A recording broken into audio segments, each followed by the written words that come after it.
When you are. Thank you.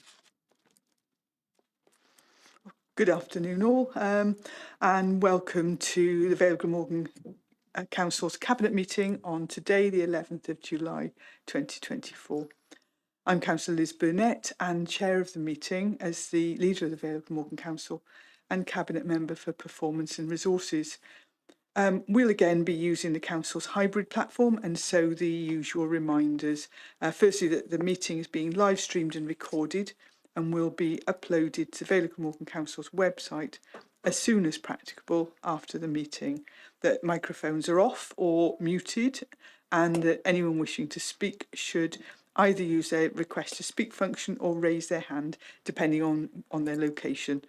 If joining remotely, the chat function is solely to highlight any technical issues or to get the attention of the Democratic Services Officer. So we're through those, and we can move on to the main part of the agenda. The first item is apologies for absence. I have an apology from Councillor Sivagnani, who's unable to join us today. And I can see that everybody else is either present in the chamber or online, so we're okay. Agenda item 2 is minutes of the meeting held on the 20th of June 2024, and can I take those as a true reflection of the meeting? And I'll second that, Leader. Thank you. Agenda item 3 is declarations of interest, and if so, the nature of such interest. I'm not aware of any declarations. Have any been received? No declarations formally received for this meeting. Thank you, Chair. Thank you. And then moving on, we've got a whole load of references today from various committees, but we have, if you have a look at the agenda, they are put into groups so that we can deal with the issues raised together. So agenda items 4 through to 8 are the development, are references related to development of the corporate plan 2025 to 30, panel performance assessment and annual performance calendar. And so reference 4 is from Homes and Safe Communities Scrutiny, 5 is from the Governance and Audit Committee, 6 is from the Environment and Regeneration Scrutiny Committee, 7 is from Corporate Performance and Resources Scrutiny Committee, and just looking at those, hang on. And 8 is from Learning and Culture Scrutiny Committee. I've got them all marked up prettily, and I still got confused. So looking through, I'll just go through some of the topics that were raised. Again, there's talking about engagement with communities, the profiling of individuals, making sure that we've got easy to access versions with plain language, that objectives are easily understood. Again, queries about accessibility. Let's go through onto the next one. There was some discussion over whether or not we ought to have a shorter term corporate plan over 1 or 2 years, but there was discussion there that actually that's what the annual delivery plan does. So the corporate plan takes a much longer version in terms of emerging trends. Doesn't mean that things don't happen like pandemics, but that is the sort of longer term one in terms of those sorts of planning. Considerations over net zero. Queries over the role that I suppose what we call backbench members could play in that. There's quite a bit of discussion. Talking about how it fits with the outcomes of the Let's Talk About Life in the Vale survey and putting service users at the heart of what we do. I'm paraphrasing because there's a lot of discussion in these. And so there was discussion about how the council actually develops reports and plans and makes them most effective but also most accessible, and how people could feed into the plan. There was also discussion about the peer assessment that was going forward, and how those peer assessors would be selected. Let's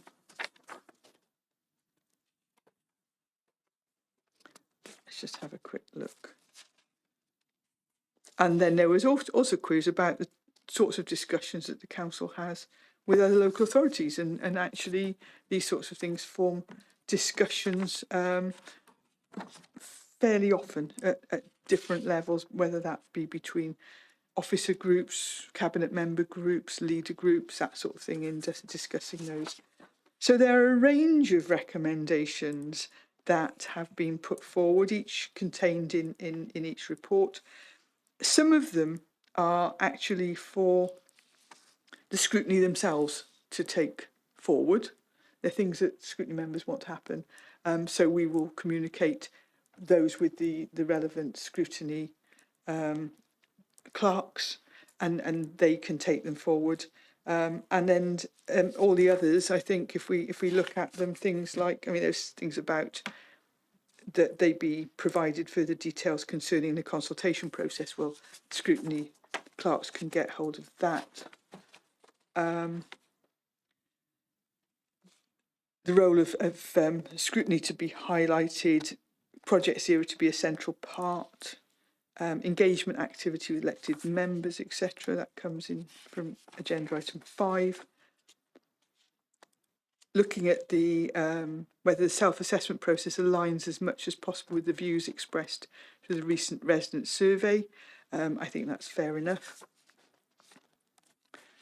7, the recommendations were looking at the membership panel of the performance assessment panel, the scheduling of consultation activities, because obviously we're going over the sort of July to October period, so we can keep a check on how we reach people, and the Corporate Performance and Resources Scrutiny Committee wants to be presented with a report at the appropriate time within development of the process to demonstrate how the plan objectives and performance management framework have been drafted, as well as the information used to inform drafts. Well, I'm sure that the scrutiny team will be able to access that for them. And finally, that the comments of the Learning and Culture Scrutiny Committee be referred to Cabinet, with particular emphasis on the committee's request for there to be youth representation on the panel performance assessment, and that will obviously be considered. So I think that, within those, there's a lot of discussion. Some will be reflected back to scrutiny, and I think that we are happy to note the rest of those. So I'm happy to move that we note. And I'll second that, Leader. Thank you. And everyone's happy with that. Agenda item 9 is the use of performance information, service user perspective and outcomes, and that's come from the Governance and Audit Committee. And so that in effect is as part of the Council's annual audit work programmes for 2023, the Auditor General undertook a review of the Council's use of performance information, and specifically the service user perspectives and outcomes. So they made recommendations that the Council's performance information provided leaders with a limited understanding of the service user perspective and the outcomes of the Council's activities. The performance information provides senior leaders provided them with some insight into the service perspective of service users, but this was not consistent across all services, and the performance information provided to senior leaders did not enable them to have comprehensive understanding of the outcome of the Council's actions. I think that there is some merit in that. I think that in some services, I think particularly social care and education, there are high levels of service user engagement because we have direct access to those service users. I think it can be difficult in some other areas. I think the interesting the comments from the Governance and Audit Committee, there was one to say that it was good to see the Council looking at outcomes rather than outputs, and that is actually a very clear move for the Council. to actually be able to demonstrate what we do, what we deliver, what we achieve. And there was also discussion about some of the perceived issues that were raised by residents. And I think we've very much taken on board that there is work to do in the disconnect between what the council plans to do, which is what is determined in annual delivery plans, service plans, etc., and what it is felt more broadly that we are doing. So there is communications work to be done there. So the committee itself resolved that the first resolution for them was related to their scrutiny, but their resolution 2 said that they referred the following comments to Cabinet, and that's to carry out more detailed insights of responses received, for the council to consider bringing together information from other reports, and I think that's ongoing as well. For the scrutiny committees to have a greater role in terms of identifying ways to improve the council's performance and scrutiny.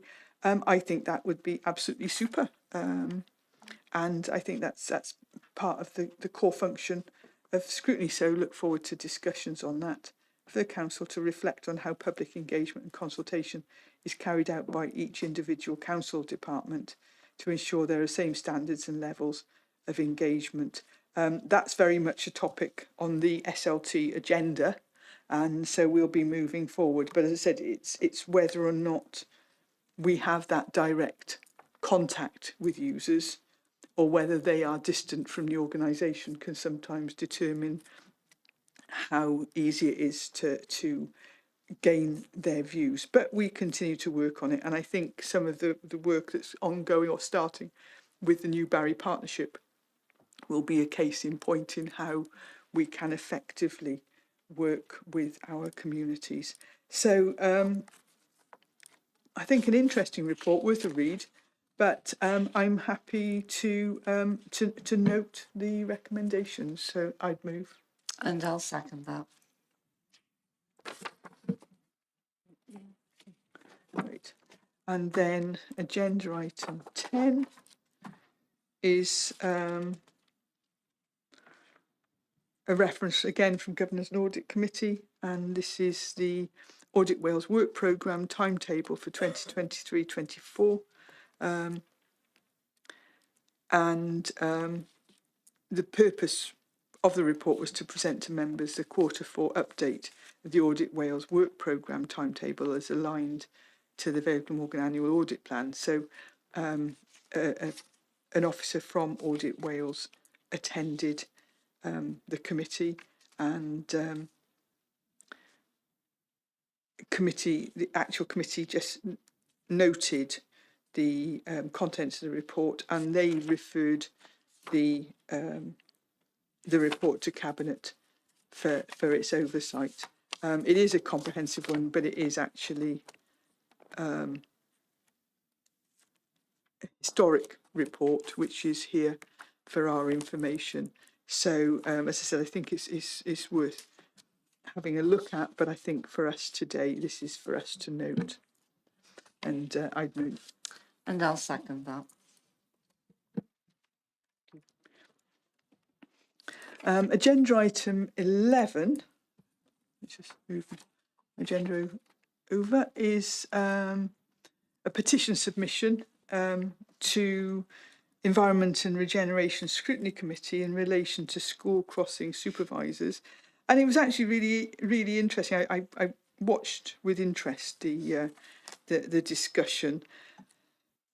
There was a petition in relation to school crossing supervisors in the Vale, and there had been, within the savings that had been put forward for consideration in last year's budget, was actually one about reviewing and potentially rationalising school crossing patrols for a number of reasons, actually. But obviously, school crossing patrol people are incredibly valuable members of the community. Some go down in history for the amazing work that they do. So obviously there were concerns.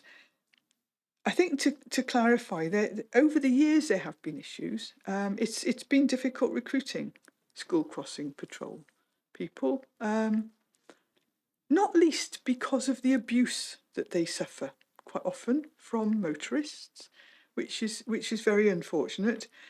It's one of the reasons why when we've discussed with schools maybe them having a rota of people that would act as school crossing people, there hasn't been a huge amount of take up, because it's not very nice to get shouted at by people on a regular occasion. Similarly, when traffic lights have been put in, you know, pelican and zebra crossings and things, or pelican and toucan crossings, aren't they, have been put in, there have been situations where when the lights go green, even if the school crossing patrol person hasn't got back to the pavement, cars will start and will sometimes trap them in the middle of the road.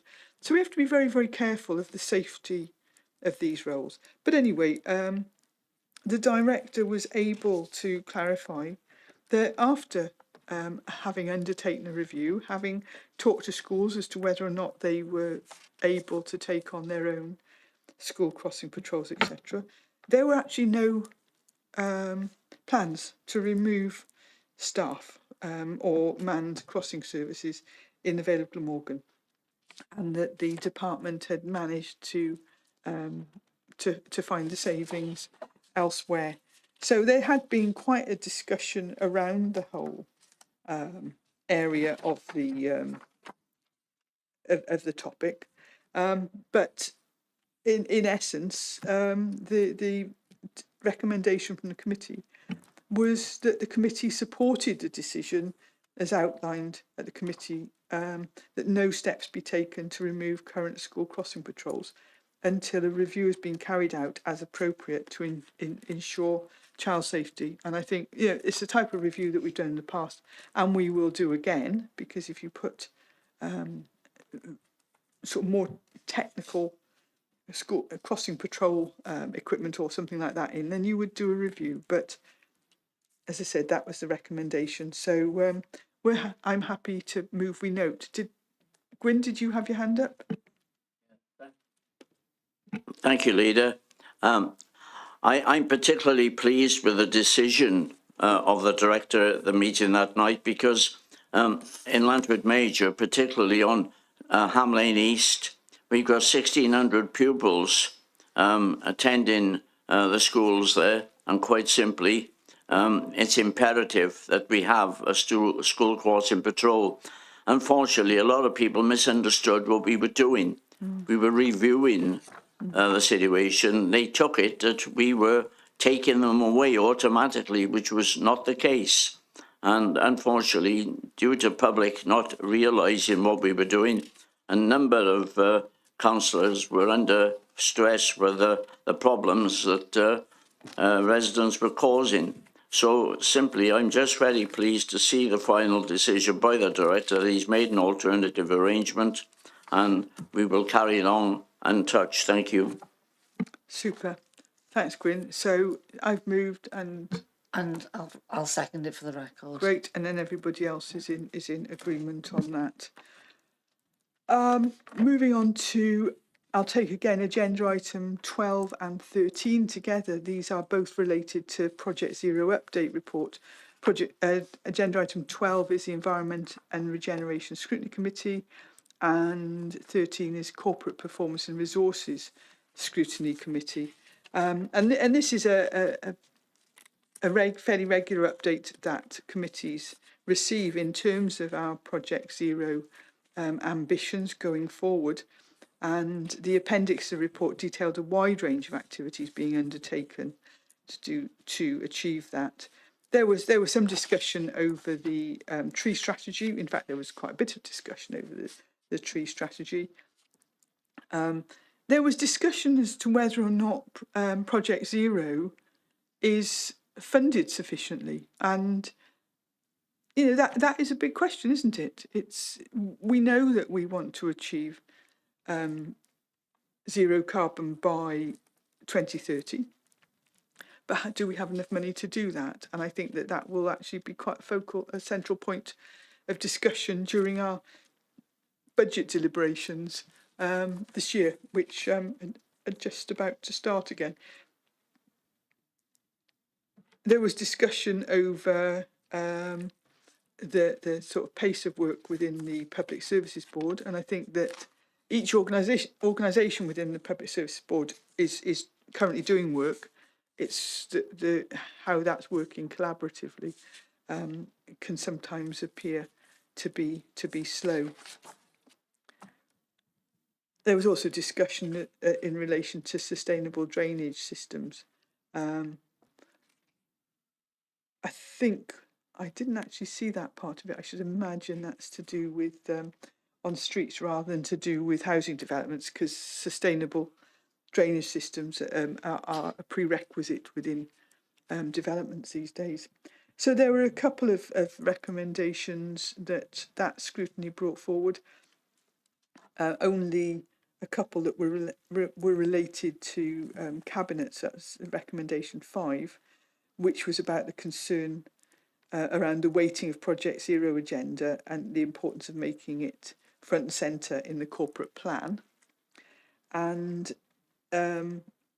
recommendation 6 was that this report be distributed to all elected members, members of the Public Service Board and all town and community councils for their information. Now, I'm not sure if the Scrutiny Committee's already done that, but we can check that, and if not, we can make sure it happens. So then agenda item 13 had similar discussions. There were queries over the council's street lighting, and it mentions about over 90%. I think I read yesterday it's about 96% now, which is quite good at this year. Discussion about liaison with town and community councils. Well, that's again is ongoing.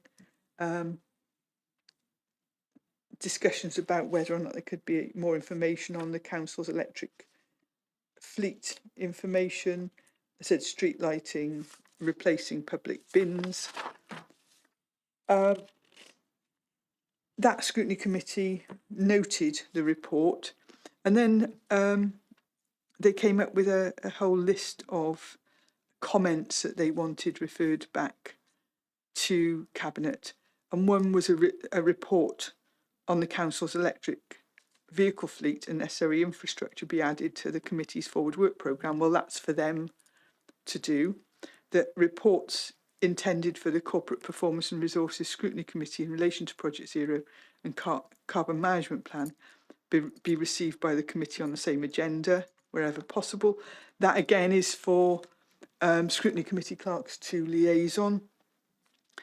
There's whether council reports in relation to procurement processes should give explicit consideration to reducing the council's carbon footprint at both the pre-commissioning and decommissioning stages of the process, and the existing efforts to reduce carbon to support the council's ambition to be net zero by 2030. Well, the council is actually adopting a systems-based approach across the organisation, and so we can explore that anyway to make sure that's being covered. Then they wanted information in relation to the Agri-Hub. Well, again, the committee clerk can get hold of that for them. And they want further information in relation to whether a reuse pop-up shop should be established at the Household Waste and Recycling Centre in Llandow. And again, that is for the committee clerk to contact the relevant team to get information. And they also wanted the report as presented to be distributed to all elected members, members of the Public Service Board and all town and community councils for their information. So I think that on the whole, again, we either reflect it back to the scrutiny committees, we double check that the report has gone out to all elected members, members of the Public Service Board and all town and community councils for their information, and if not, we can arrange that. And otherwise, the recommendations would be for noting. And I'd move. And I'll second those. And is everyone happy with those? Yeah. Super. And then the final reference today is an update on the people strategy. That's a reference from Corporate Performance and Resources Scrutiny Committee from their meeting on the 19th of June. So it was a presentation from the Head of Human Resources and Organisational Development, and the people strategy really is about making a statement about how the council values and treats its staff and the culture that it wishes to foster. It lays out the three overarching themes, which is redesigning for responsiveness, striving for high performance, and driving employee experiences. And so the officer discussed the key activities within the above scheme to look at how we're actually going to achieve that.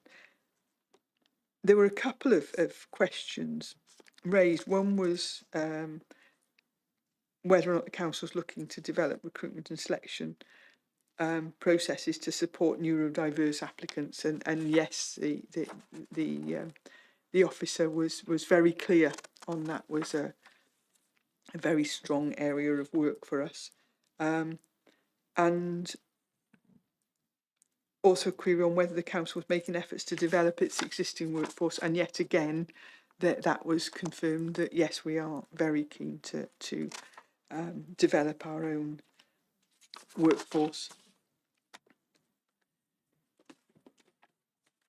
There was one comment, and it's actually a comment, it's something that I think is that we are doing very well at the moment, is the success of the social care programme, Fast Track to Care, where we can recruit people, train them, and also get them sort of fully checked out from, from a DBS perspective, so that they can start work very quickly. The Quick Start programme for younger people to come and work with us for a short period of time to try things out, and also the steps that have been taken to increase the apprenticeship programme within the council. So it's actually a very, very positive presentation. There were some conversations about the value of the council's networks, staff networks, and so there was discussion about the amazing things that they've been doing. So a couple of recommendations there. Most of it was that they noted the report, but the one for us was a report on the benefits and positive outcomes of the council's diversity networks, as was referred to in the report, be circulated to all elected members of the council by email in due course. So the team are going to pull together some information on GLAM, on Diverse, and on ABLE as the three staff networks. So I'm happy to. I think on that one, in terms of doing the report, I think we agree the recommendation on that one, and I'm happy to move. And I'll second that. Great. So the next. Oh, sorry, Eddie. Yeah, it's the minutes are really useful. The reference is really useful there. We talk about the fast track in the social care programs. The impact that that's having on the workforce within social care. We've grown our own, so we're getting staff development, but we're also encouraging people to come into the service. And you know that as a social care workforce, that's a challenge for us. But I also noticed that the recent scrutinies that we include in the SRS. There's a mention here of apprenticeships, and that's where one of our officers has been striving to get a recognised apprenticeship for the regulatory services within the sector of Wales, and that's come to fruition. So that's really, it's not highlighted here, but I just wanted to do that. And the comment regarding the networks, I've seen the impact that that's having with diversity, particularly with other functions and committees that we're involved with. And I can only say it's improving things so much better, that we've got a much more inclusive council which recognises the demographics of the Vale. So I just wanted to emphasise that although I didn't comment to the scrutiny this time, I was there, and I would like to make it noted for the yes. Super, thanks, Eddie. I think it is very, very relevant to say, and in terms as well of growing our own. If you're in the council, you see people pop up in different incarnations, don't you? And sometimes, you know, people that start off in our contact centre, for example, will suddenly turn up somewhere else. They might turn up in social care, or they might turn up in some other area of the council, because they've got to know the council, they've got to know everything the council does, and then they are able to look at where they can best contribute their skills. And this week I hosted a long service awards presentation where people get certificates, not a lot more, but certificates, in my office, and people who'd been with the organisation either 25 or 40 years. And some of those people have been in various departments, and people can move around, they can develop, and it would be great to see more of that. And they regaled us with their stories of what life was like in the council over the last 40 years or something, which was quite amazing. But no, I think really pleased with the organisation that we have been, but probably even more pleased with the organisation that we are developing into. So that's really good. So as I said, I've moved, you've seconded, just double check, and everyone else is in agreement. Thanks. So on to agenda item 15, the Joint Consultative Forum of the 29th of April. This is just a report of a meeting, so it's over to Sandra, who attended that. That's right.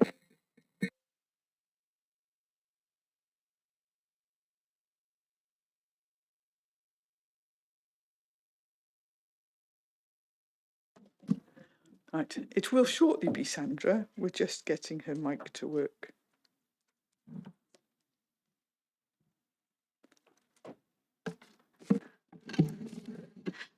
Thank you, Chair. So this was a very well attended meeting of the Joint Consultative Forum by sort of trade union reps, officers and councillors. So we had updates on the Vale of Glamorgan staff networks, namely GLAM, that I think the leader has mentioned previously, and the work that they were doing with the LGBTQ staff network and getting staff involved in that. They were focusing on sort of Pride that month and the upcoming celebrations and events that were around that.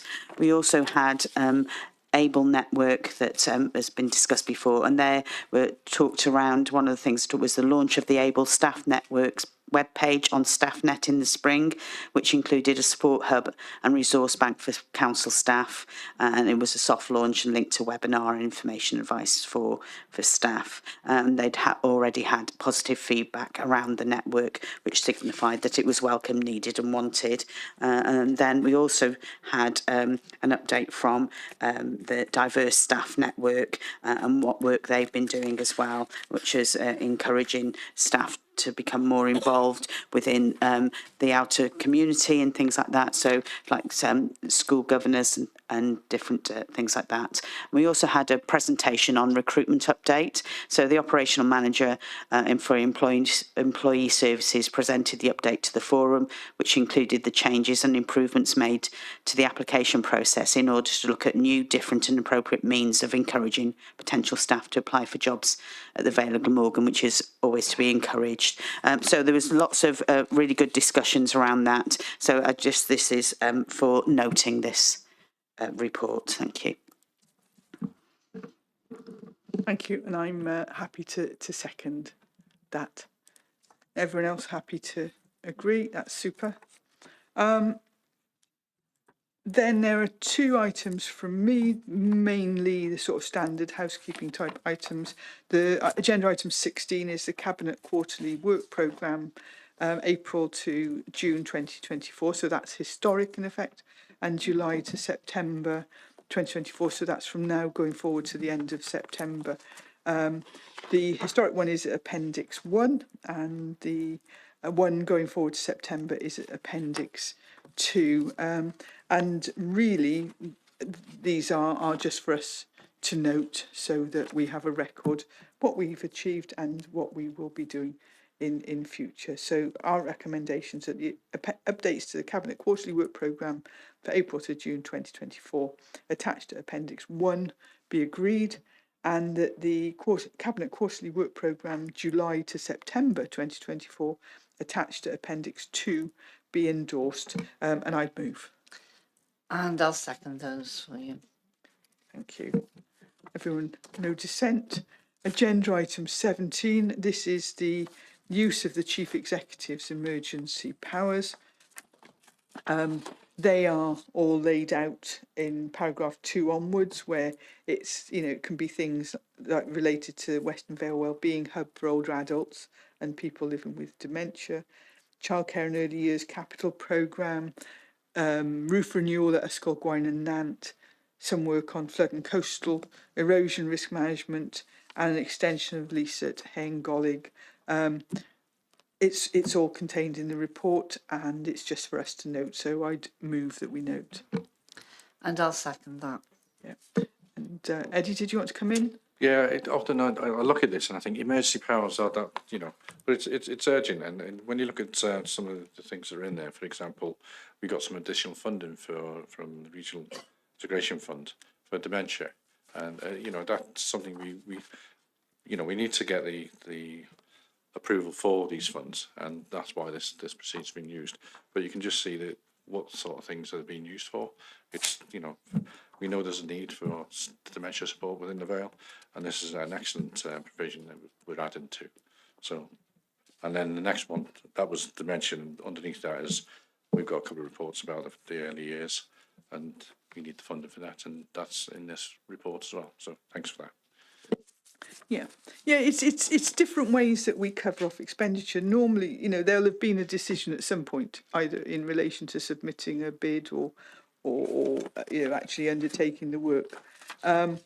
Use of emergency powers quite often allows us to get going with that work rather than having to wait, because it can take a month or more to get a report through a cabinet system, probably more, I would imagine.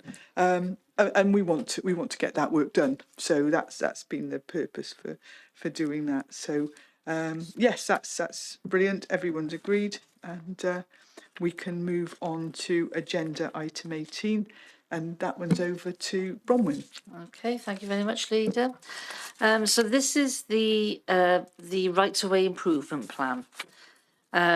Now, under the provisions of the Countryside and Rights of Way, which is known as the CROW Act, the council is required then to produce a public rights of way improvement plan for the Vale of Glamorgan, as other local authorities are, every 10 years. And that actually sets out our intention then for the improvement and management of the public rights of way network. Now, just a little bit of background. The Vale Council's, their public rights of way network, we've got actually approximately 570 kilometres of public rights of way. And then this is a mix of footpaths you can use, and then horse or bicycle, and then they're known as bridleways, and also then restricted byways for non-motorised vehicles. And then in addition to that, there's a host of other sites and routes that provide access opportunities in the county. And then these can include things like paths, lanes, cycle tracks, common land, access land, forestry, country parks and wildlife sites. So there's actually an awful lot there, and it's how it all joins up as well. Now, in November 2007, we published its right-of-way improvement plan. And the aim of that then was to actually provide a 10-year plan outlining how we would manage and improve its rights of way, and also then about access and opportunities over the coming years. So it's a little bit delayed, or it's quite a bit delayed actually, because this process then to review it started in 2017. And we've had a fair few challenges over that time in trying to get to the point where we are today. There was legislative changes, economic changes, and then also disruptions, and including COVID, which actually then delayed the work, the updates and the work we could do on the publication.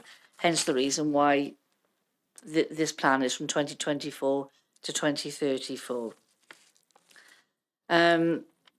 Now, the review and publication of the new, we call it the ROIP, is subject to updated Welsh Government guidance, and that was issued in 2016.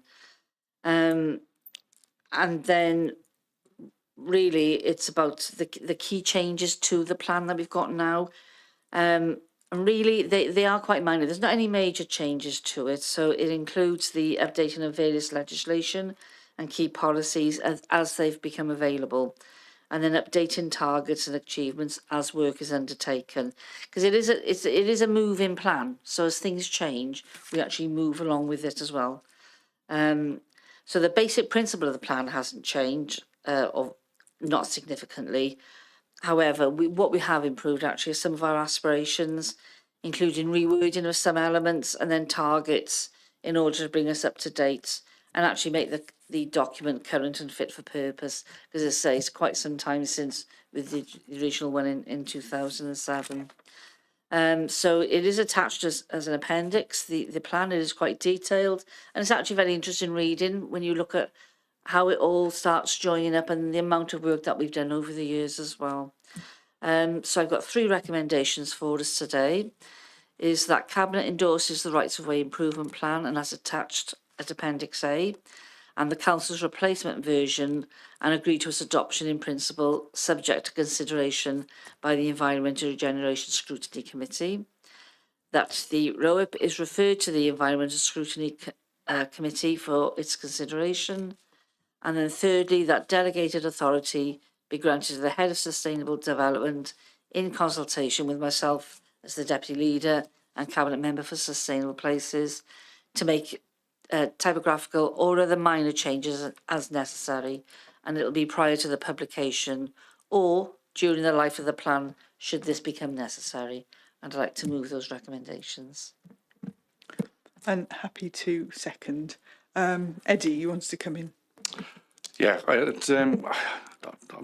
don't know whether it will do, but I know when we talked about this, went to the local access forum, and that's where the principles were discussed, and it was some time ago.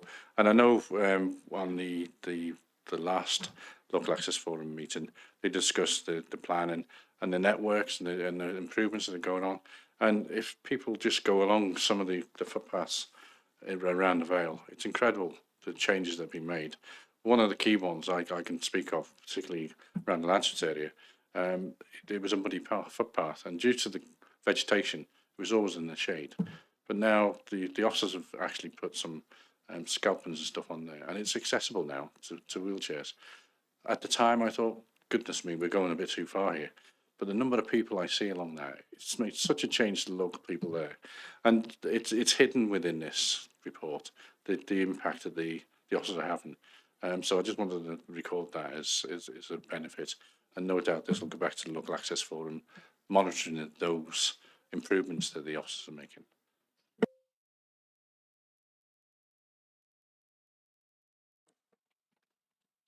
Yes, I am on there. No, I think very valid points, and I think most of us, if you go out and about, can know of at least one path or something that's close to them. What I'm probably stupidly excited about is that actually it's all electronic, so I can go and say which one shall I walk down today. Go and have a look. But it is, if we all want to be out and about a bit more. I can actually walk to Dinas Powys faster than I can drive now because of the access, and we've taken out some of the gates that make access actually quite difficult. So that if you've got a family member that has got disabilities or whatever, then they can go too. Yeah. So it's really good work by the team. So thanks for bringing that, Bron. Thank you. Agenda item 19, and this is over to the Cabinet Member for Education, Arts and the Welsh Language with more exciting news. So over to you, Rhiannon. Thank you. So the purpose of the report is to advise Cabinet of the outcome of the statutory consultation on the proposal to create a Welsh Medium Specialist Resource Base at Ysgol Gwaun y Nant from September in this year.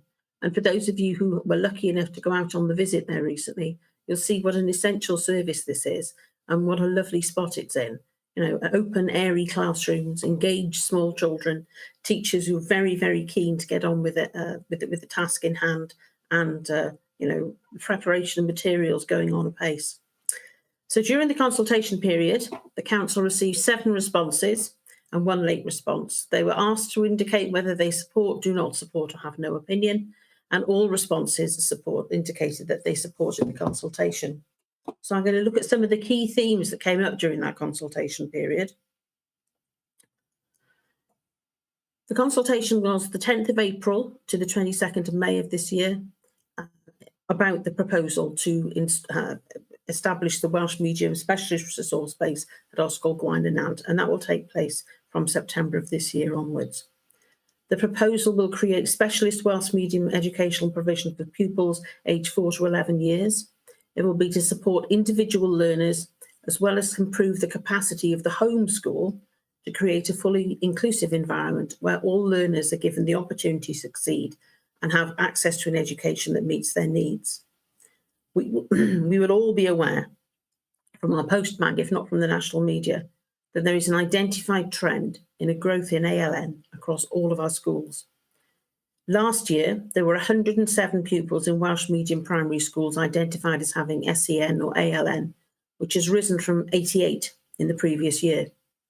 In all mainstream primaries, the number of pupils with SEN or ALN has risen from 1,227 in 2021 to 1,251 in 2023. And the data also indicates a rise in neurodiverse pupils with conditions such as autism and attention deficit hyperactivity disorder. And there's also evidence of a clear increase in children and young people being identified as having issues relating to their mental health, emotional and social development. And of course, at this point, you have to say the pandemic is going to be responsible for some of that, but also that some of these problems became more obvious because of the pandemic and the restrictions placed upon children. So the Specialist Resource Base will provide periods of integrated provision for pupils with a diagnosis of an autism spectrum condition and those experiencing significant social communication, interaction or regulation difficulties. So it will include pupils with a high level of anxiety, which is impacting on their ability to access mainstream education. So the proposal, the consultation was launched with these proposals, school standards and organisation and so forth. Prescribed consultees were brought in.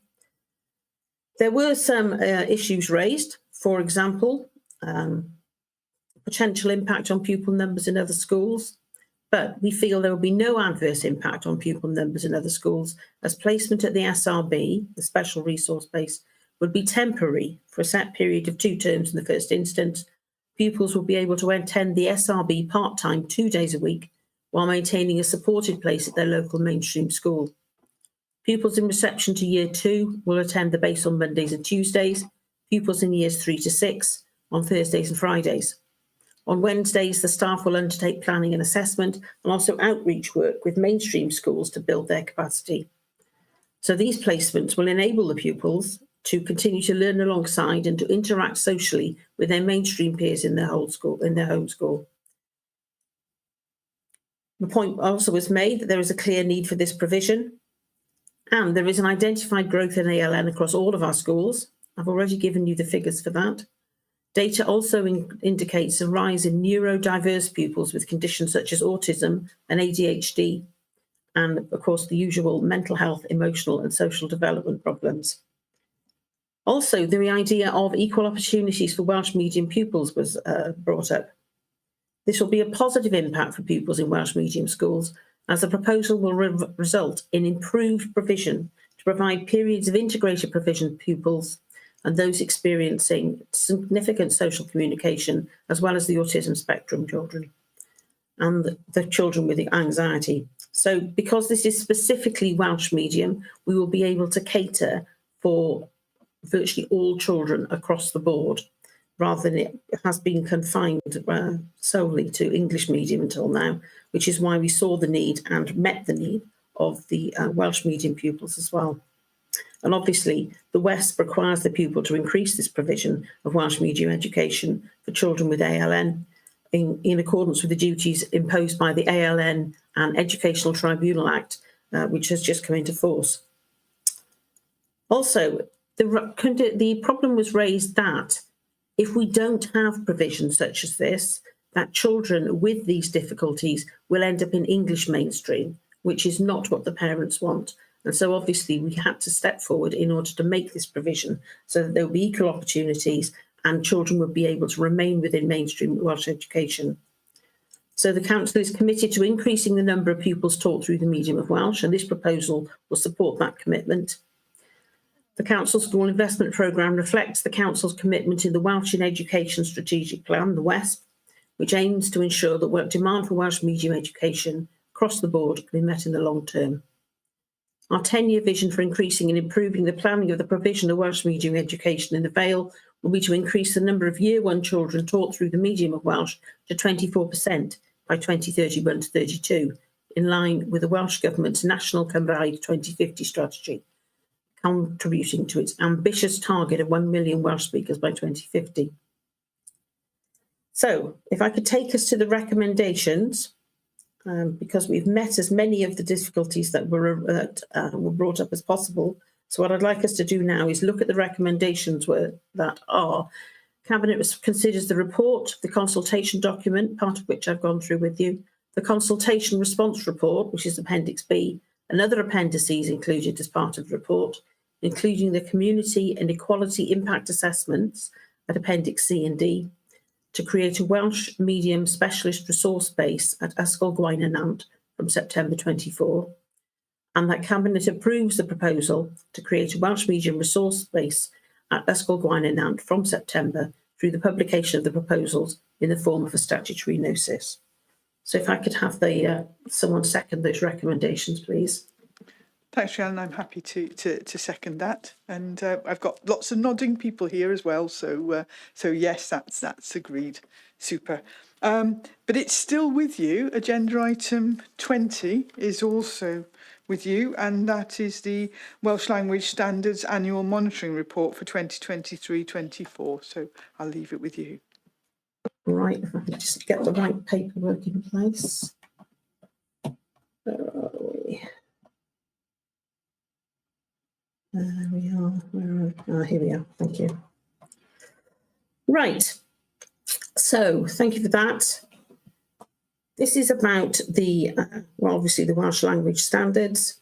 And I'd start by saying that during 2015, the Council was issued with a compliance notice by the Welsh Language Commissioner specifying which standards apply to the Council. Obviously, it's different for each Council. In order to achieve the 174 standards within the notice, the Council developed a comprehensive action plan. And we were also required to produce a 5-year promotion strategy as part of this compliance process. So this report brings to the attention of the Cabinet our progress against the Welsh language standards and against our Welsh language promotional strategy for the Vale of Glamorgan. It looks at the main areas where progress has been made and provides annual updates. So, the Welsh Language Wales Measure 2011 makes provision for specifying standards of conduct in relation to the Welsh language. The measure enables Welsh ministers to authorise the Welsh Language Commissioner to issue a compliance notice to those organisations to which the measure applies. The Welsh Standards Compliance Notice is a list of standards relating to service delivery, policymaker, operational matters, promotion and record keeping. One of the standards in the compliance notice states that you must produce a report in Welsh in relation to each financial year, which deals in the way in which you have complied with the standards under which you are a duty to comply during the year. You must publish the annual report no later than the 30th of June. You must publicise the fact you published the report. You must ensure a copy of the annual report is available on the website and in each of our offices. So, what I'd like to look at now is the appendix for the Appendix 1 sets out the Welsh Language Annual Monitoring Report for 23-24. It outlines the main achievements, including progress with the website and increases in provision available to support Welsh learners and speakers. The annual report contains a summary of the progress achieved in the year for each of the 33 actions contained in the Council's plan associated with the introduction of the standards. It also sets out details of performance against this area of work, including details regarding the number of Welsh language complaints, a skills profile for the Council, and the number of staff learning Welsh at different levels. A key priority for 24-25 is to recruit more Welsh speakers into the workforce and encourage more members of staff to update their Welsh language skills, which I hope is going to include me this coming year. Also, Cabinet has been provided with an update on the Council's Welsh promotional strategy, as required by the standards, which seeks to address a variety of policy areas, including Welsh for adults, for children, young people and families, the community and the workplace. This promotional strategy is delivered by a variety of council departments working to deliver actions designed to promote the use of Welsh and address various aspects of the standards. The council also works with partners, notably Mentab Bro Morgannwg, to further enhance its work. The work with Mentab Bro Morgannwg was refreshed in 22 with a revised agreement based on providing a variety of different opportunities to promote Welsh and to trial new and innovative approaches. For each of the promotional strategies, an update is provided to demonstrate progress and identify areas for future focus. So what I'd like us to do now is look at the recommendations that Cabinet considers and approves the annual Welsh Monitoring Report for 23-24, an update on the Welsh Language Promotional Strategy in principle, subject to consideration by Learning and Culture and Corporate Performance and Resources Scrutiny Committees. The Cabinet refers this report and its appendices to Learning and Culture and Corporate Performance and Resources Scrutiny Committees for consideration, and if endorsed by the committees, that the report be published. So if I could have a seconder, please. Thank you. Yes, happy to second. And Eddie wants to come back in. Thanks. Thank you, Leader. I look forward to this report going to the scrutinies. We know well we're a bilingual country, so some of the things that were highlighted in the complaints in there amuse me that we have this day and age still happening. But one of the things I just want to point out, the impact of the Work Welsh. I've been one of those individuals that's been attending that for the last year, and surprisingly, the awareness that you get from it with the language around the country, you don't realise it's there until you start learning a few basic words. And I've got some colleagues in the room that would like to, we're learning between each and so it's being of use. Noting today we didn't need translation, but we look forward, we do utilise Welsh English translation within our meetings, so it's making a difference. Thank you.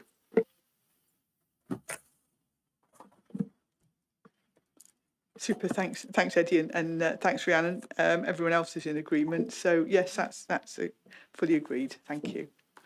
Thank you. And then we've got a couple of reports from the Cabinet Member for Neighbourhood and Building Services. The first one, agenda item 21, is permanent traffic regulation order, School Street closure, Dryden Road, Penarth. Over to you, Mark. Thank you very much, Leader, and I'm very pleased to present this report. As you may or may not know, there's been an experimental traffic road order in Dryden Road, which is actually by Fairfield School in Penarth.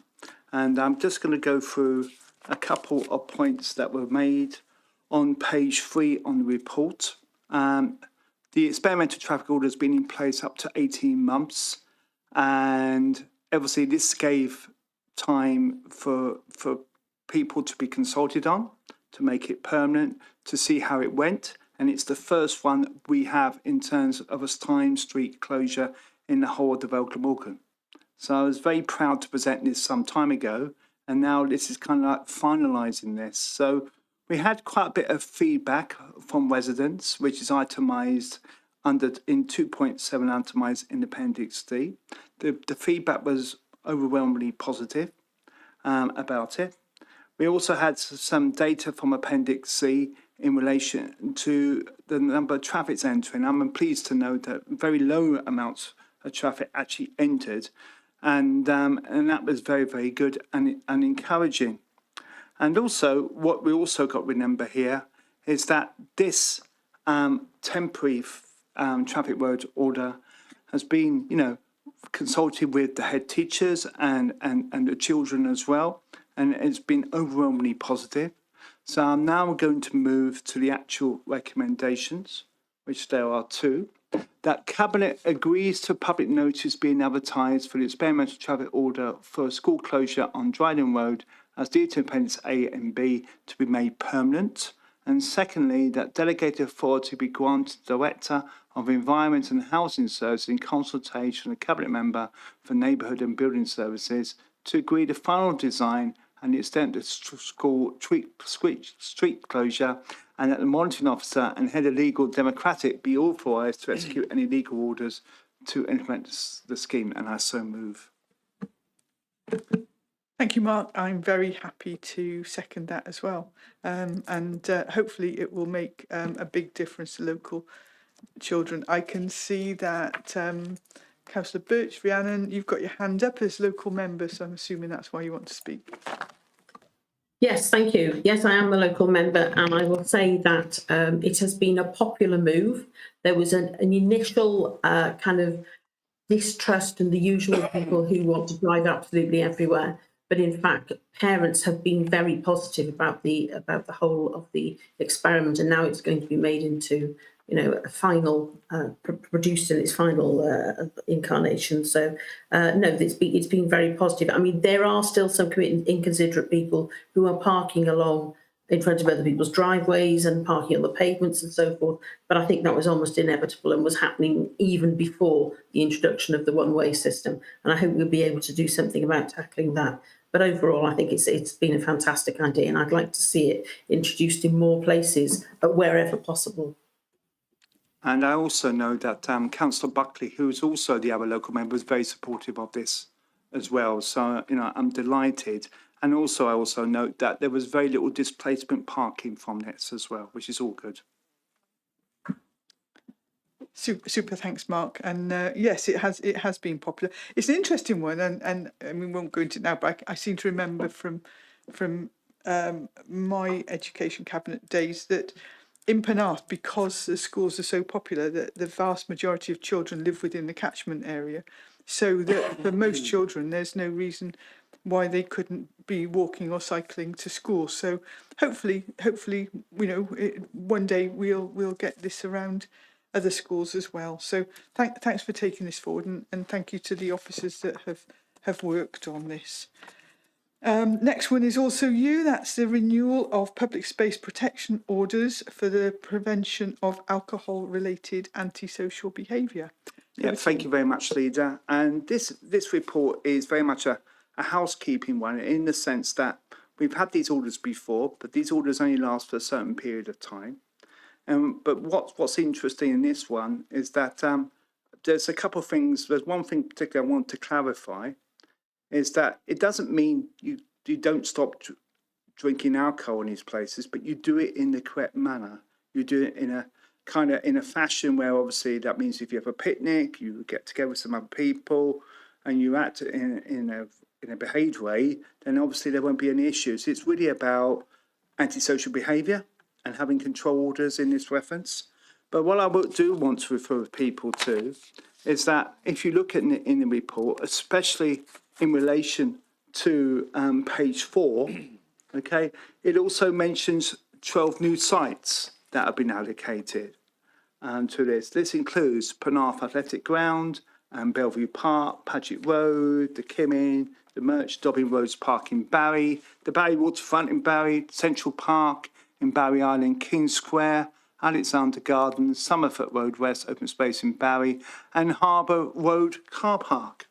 Now, obviously, this is a list that people have fed back to. They want it. Obviously, councillors have also made representations here, and these are added to these control orders. And it's important to note that, this is also subject to further consultation. There's also, if you also look in here, in terms of the appendices, there's also a survey response, survey written, and Appendix A. And as you can see, if you look on page 2 of 23, there's overwhelming support for our control in these areas. Very little negativity about these areas as well. Also, there was a strong agreement about existing alcohol control for 3 years in different locations in Penarth, in Dinnis, in Clammet, and so on and so forth. So really, it's really, really good in that sense. And moving on to further appendices as well, it's also that Appendix B is the actual control order. That's right, and it's also listing all the different locations there. And Appendix C talks about the new areas I just mentioned and what areas those cover. So it's very thorough. And then I'm going to move to the recommendations. And we have 5 recommendations here. The first one, that Cabinet agrees to proposal of renewing the existing public space protection orders for controlled alcohol zones and refers the order to full council for consideration. Number 2, that Cabinet notes the content of public consultation results and the inclusion of new restricted areas. Number 3, that Cabinet agrees to include proposed additional areas as part of the renewal process and to incorporate these into the orders for consideration by full council. And number 4, that resolutions of Cabinet as regards this report are referred to full council for consideration, and that the use of the urgency procedure set out section 115.14 of the Council's Constitution be referred in respect of recommendations 1, 2, 3, 4 to allow the matter to be considered at full council on the 5th of July, and that is next Monday. So I so move. Thanks, Mark, and happy to second. And I think it's very good to reinforce the fact that this is not trying to stop anybody having a sort of pleasant evening or a trip out or whatever.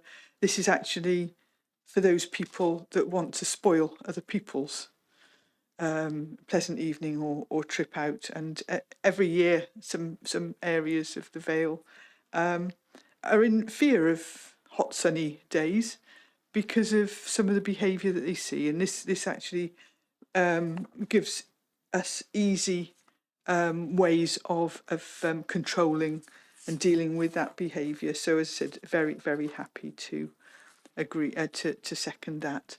And I think everybody is in agreement. Yeah. Super. And then over to you for your final report, Mark. This is in relation to renewal of public space protection orders, dog controls. Yeah. Thank you very much, Leader. And again, this is very much like a housekeeping report. It's basically a renewal of the existing regulations that we have, but obviously they are time limited. And it's concerning dog controls. And like the previous report in many ways in terms of alcohol, there have also been lots of consultation going on in terms of this. And it's very important that, there's been lots of findings. Again, very many people are very, very positive about this particular area, these particular issues. And if you look at an Appendix A, for example, we see that 64% of the public agree to retain the existing dog controls in the Vale. And again, we have strong agreement about removing of dog feces in adopted highways and footpaths. And also there's various recommendations as well, looking at things like, Ogmore by Sea in particular, on the September dog control. And if you look further on, there's lots of comments made by people about the report as well. And if we go on to Appendix B, we have the control order. And then Appendix, and it goes on all different areas on that, in the whole of Vale Glamorgan. And then Appendix C, we have itemised all the new areas as well.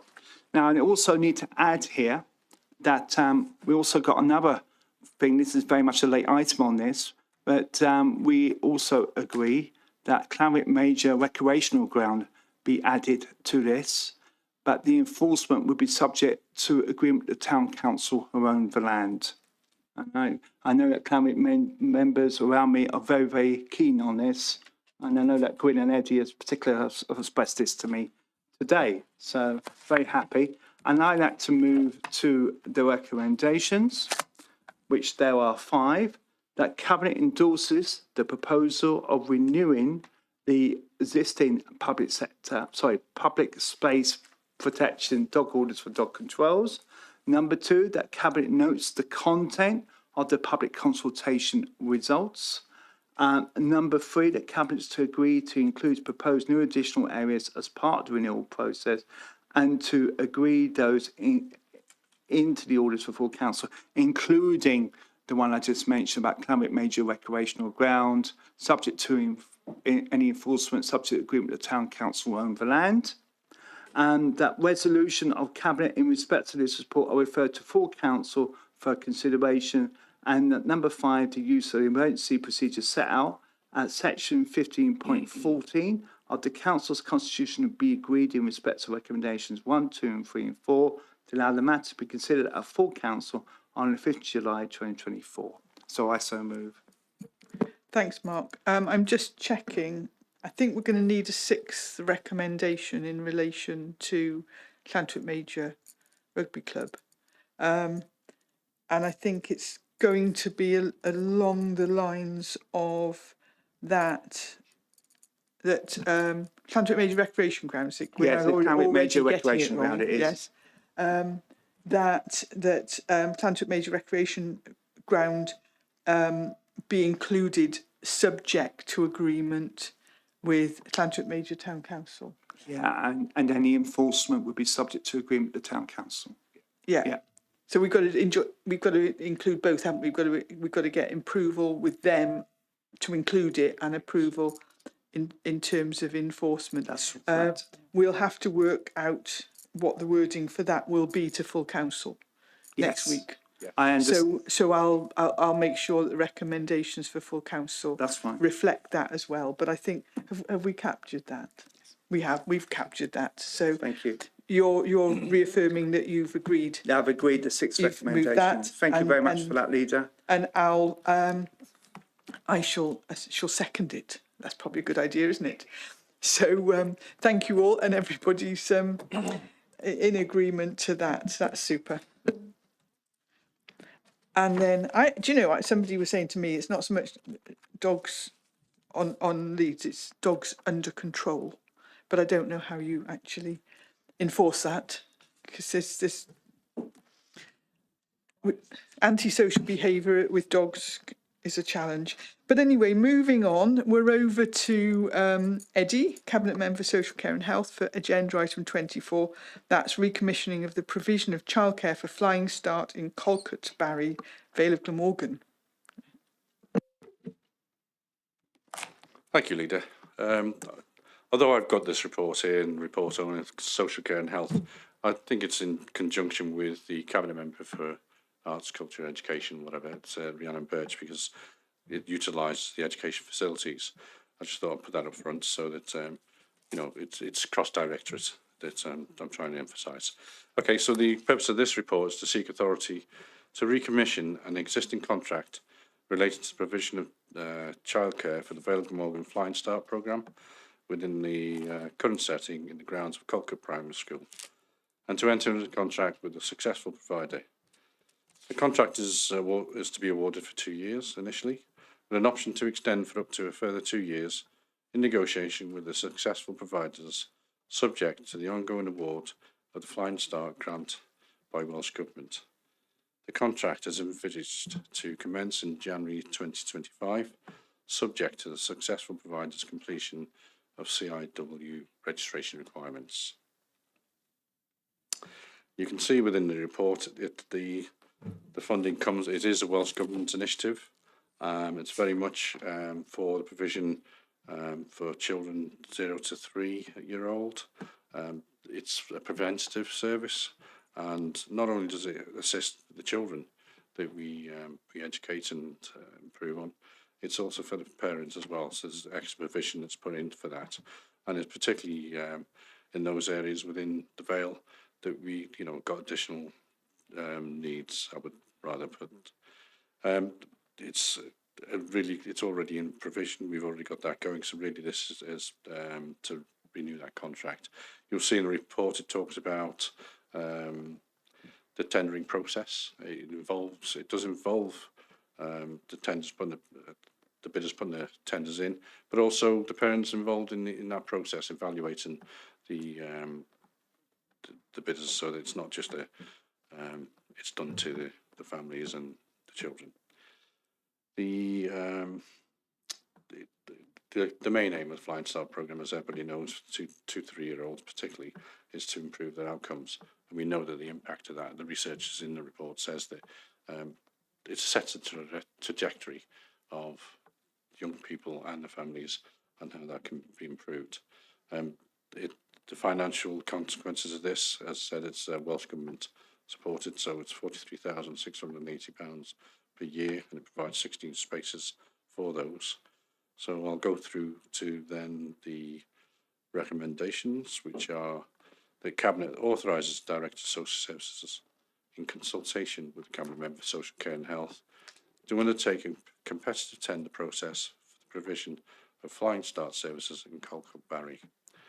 That the Cabinet authorises the Director of Social Services in consultation with the Cabinet Member for Social Care and Health to award contracts for this service for an initial period of 2 years, with an option to extend for up to a further 2 years following the completion of the tender process.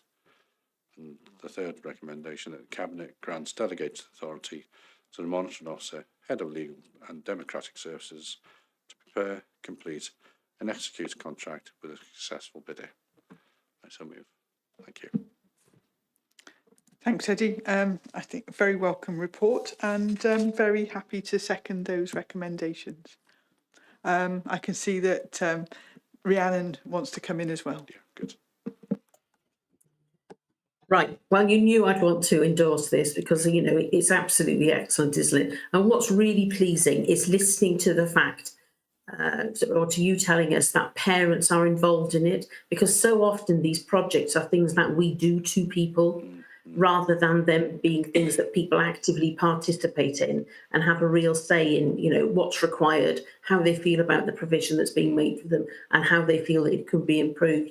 You know, so that's really gratifying to listen to this. And, you know, it's so important because we know that the cluster of schools in Barry are some of the most disadvantaged in the Vale, and anything we can do to improve a child's life chances, you know, we should be doing it. And obviously this has got Welsh Government support as well. And I think it's a recognition, isn't it, that it is from birth really, that we need to be providing these extra services for children to ensure that they can get the best out of their lives. So I'm very pleased to hear the report. Super, thanks, Rhiannon, and everybody's in agreement. I once went to visit Flying Start in Barry, and there were men there that I think had the coolest T-shirts I'd ever seen, and they were men behaving dadly T-shirts, and they'd set up sort of mentoring support between each other, etc., and activities, and it was really brilliant to see the way that they were working. It's second only to a Barry Baidos T-shirt, I have to say. That is the coolest. I have one of those. But yeah, so no, that's really good news, and we can all agree that and move on to agenda item 25, which is still with you, Eddie, and even more. Contract for the provision of childcare for Flying Start in Cadoxton, Barry. Yeah, I hope that people or the members that are looking at this meeting will accept that I'm not going to repeat myself, because the report is similar in function and it's explaining the same process. It's about a contract for early years. So I'll go through it, and the reason for the report being separate is because the provision of the Flying Start is in different places, and this one in particular is at Cadoxton Primary School. So it's to undertake a tender process relating to the provision of childcare for the Vale Glamorgan Flying Start programme within the grounds of Cadoxton Primary School, and to enter into contract with a successful provider. Again, it's to be awarded for 2 years initially, with an option to extend for up to further 2 years in negotiation with the successful providers, subject to the ongoing award of the Flying Start grant by Welsh Government. And the contract is envisaged to commence in April 2025, subject to the successful provider's completion of CIW registration requirements. The provision is for, as I said earlier, 0 to 3, 2 to 3 year olds in particular, aims to improve their outcomes and prepare prepare them for school and long term, and also to impact on the families that they belong to. The contract again is for £43,680 a year, 16 spaces, and so I'll move to the recommendations. The Cabinet authorises the Director of Social Services, in consultation with the Cabinet Member for Social Care and Health, to undertake a competitive tender process for the provision of flying start services in Cadoxton and Barry. The Cabinet authorises the Director of Social Services, in consultation with the Cabinet Member for Social Care and Health, to award the contracts for the service for an initial period of 2 years, with an option to extend for up to a further 2 years following the completion of the tender process. The Cabinet grants delegated authority to the Monitoring Officer, Head of Legal and Democratic Services, to prepare, complete and execute a contract with a successful bidder. I so move. Thank you. Thanks, Eddie. And I'll tell you what, I won't second it. I'll bring Rhiannon in, who's waiting.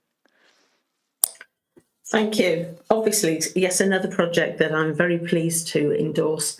And obviously, it's necessary, or it shouldn't actually be necessary, to big up the fantastic work that Caddiston Primary School is already doing. You know, it has a number of initiatives and projects going on in order to help out, you know, some of the most disadvantaged people in the Vale. You know, their box boy projects, so forth. You know, the coffee mornings they have in order to bring parents in. You know, the involvement of parents and carers in aspects of school life in order to make sure that school is something that they are participating in and encouraging their children in, rather than it being something else that, you know, authorities do to people. You know, I'm all in favour of people feeling that they are participating in the things that are going on in their lives, rather than being told what to do by authority figures. So, no, I'm very pleased to be able to second those recommendations.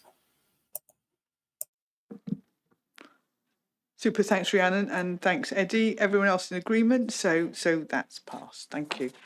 And as I mentioned earlier, unfortunately, Cabinet Member for Community Engagement, Equalities and Regulatory Services, Councillor Sivanyanam, is not able to join us today. So I will be taking her report, which is Gender Item 26, the Vale Glamorgan Replacement Local Development Plan, or the RLDP, 2021-2036 Preferred Strategy, and this is the initial consultation report.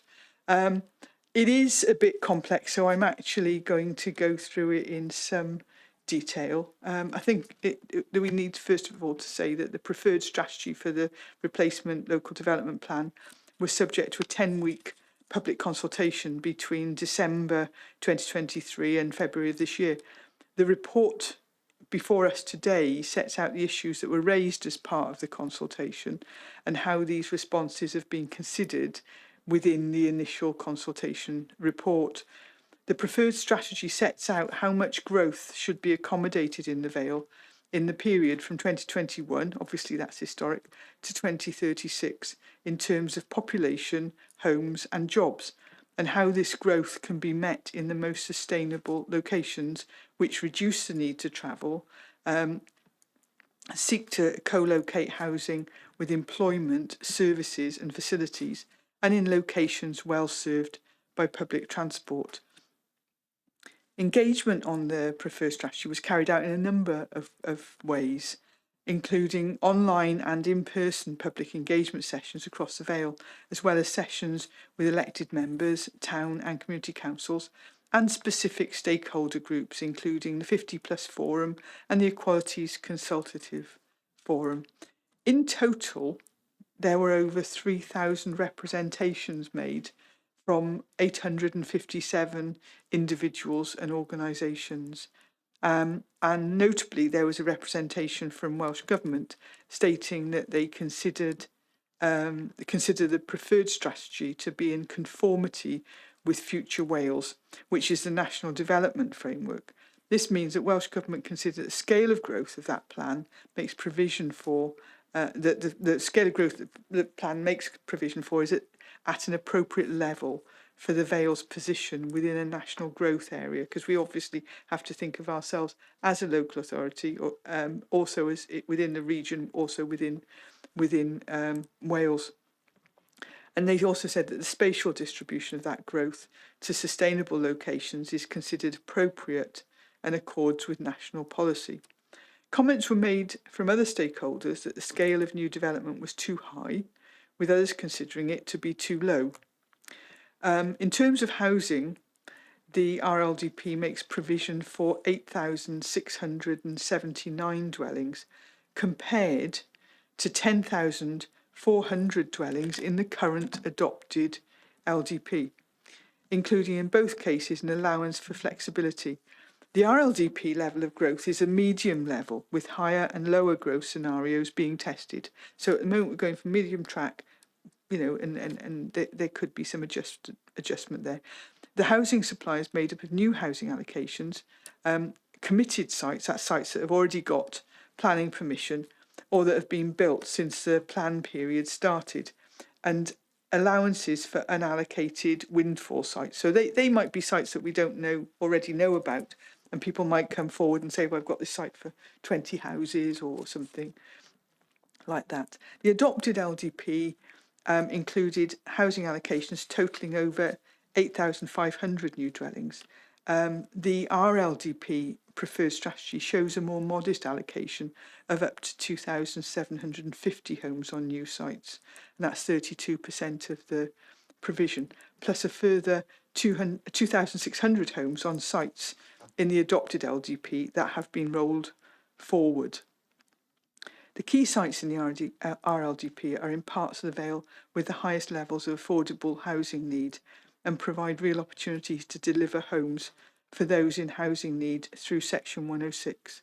So that's, when sites are developed, there will be affordable housing delivered in there. And I think that in some ways that chimes with our own ambition to provide homes for everyone that need them. The majority of the representations made during the consultation were objections to the key sites identified within the preferred strategy. The issues raised were similar across the 5 key sites: the impact of new development on the natural environment and the ability of existing infrastructure to cope with increased demand. The initial consultation report addresses these key points and sets out the evidence that's being prepared to support the development plan to seek to address the concerns that have been made. The consultation also allowed new sites to be submitted as part of a second call for candidate sites, because I think we need to recognise that most of the sites that we consider are ones that have been proposed by people that own the land or seek to develop the land, rather than the council putting forward sites. 14 new sites were submitted as part of this process, and 24 other sites were submitted with amendments of boundary or use. These will now be assessed to determine their suitability for inclusion in the deposit plan. The report today recommends that, firstly, the contents of the report are noted. Secondly, the Cabinet refers this report to Environment and Regeneration Scrutiny Committee for their consideration. And should the committee raise no further matters for Cabinet consideration, that the report be referred to a meeting of full council on the 30th of September 2024. Just to point out that obviously if matters are raised, it could have to come back here first before it goes to full council. And it will go to full council on the 30th of September for endorsement of the actions set out in the initial consultation report, and secondly for approval of the replacement local development plan preferred strategy as a basis for the ongoing preparation of the deposit RLDP. And I'd move. And I'll second those recommendations. Okay, and everybody appears in agreement. So yes, that's fully agreed. Thank you all. So you'll be pleased to know I don't have any urgent items under part 1, and I don't have any part 2 items either. So it just remains for me to thank you all for attending and close the meeting, and ask the Democratic Services Officer to confirm that the live stream and recording have been stopped.